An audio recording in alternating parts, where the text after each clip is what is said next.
हरे कोइले रहनी प्यार हे हरे कोइले रहनी प्यार तू बुझलू ना हमर लाचारी।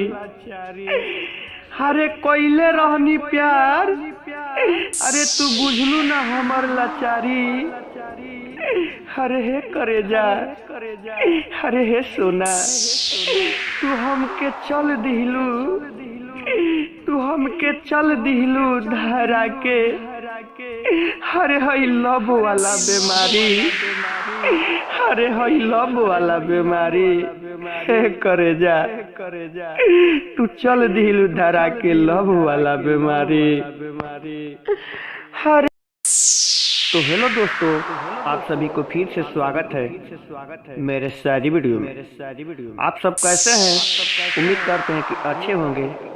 तो चलिए हम आप सभी के लिए फिर से लेकर आ गए न्यू दर्द वाला शायरी, न्यू बेवफाई दर्द वाला शायरी।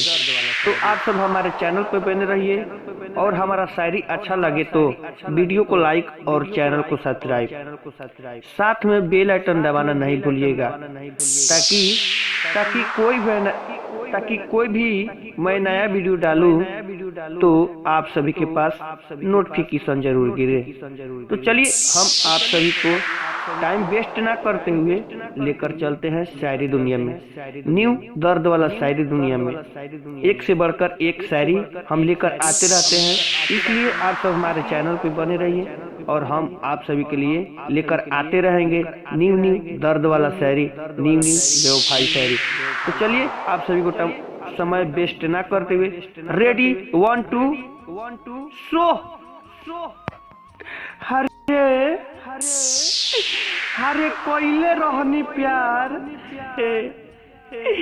हरे कोइले रहनी प्यार तू बुझलू ना हमर लाचारी। हरे कोइले रहनी प्यार अरे तू बुझलू ना हमर लाचारी। हरे हे करे जा हरे हे सोना तू हमके चल दिलू तू हमके चल दिलू धरा के। हरे हई लब वाला बीमारी हरे हई लब वाला बीमारी हे करे जा तू चल दिलू धरा के लब वाला बीमारी। हरे हम ना जननी हरे हम ना जननी प्यार में केहू साजा ऐसन देला। हरे हम ना जननी कि केहू प्यार में साजा ऐसन देला।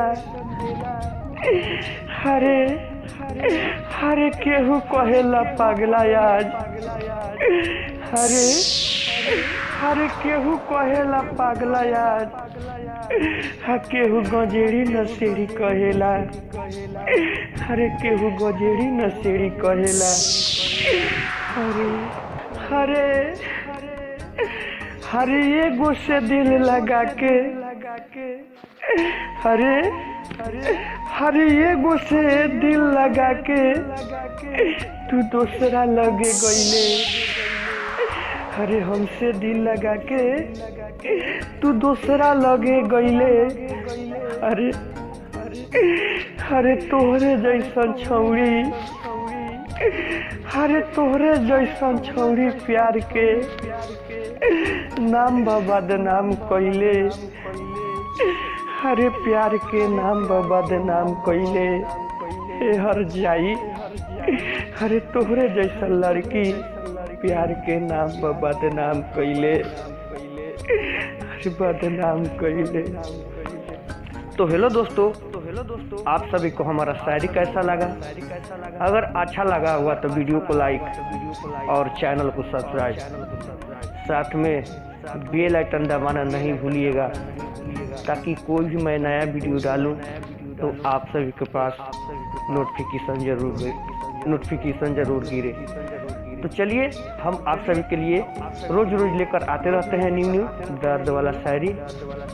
तो नेक्स्ट वीडियो के लिए आप सब बने रहिए हमारे चैनल पर। हम आप सभी के लिए लेकर आते रहते हैं न्यू दर्द वाला शायरी। तो नेक्स्ट वीडियो के लिए जय हिंद जय भारत, बन रहिए हमारे चैनल पे।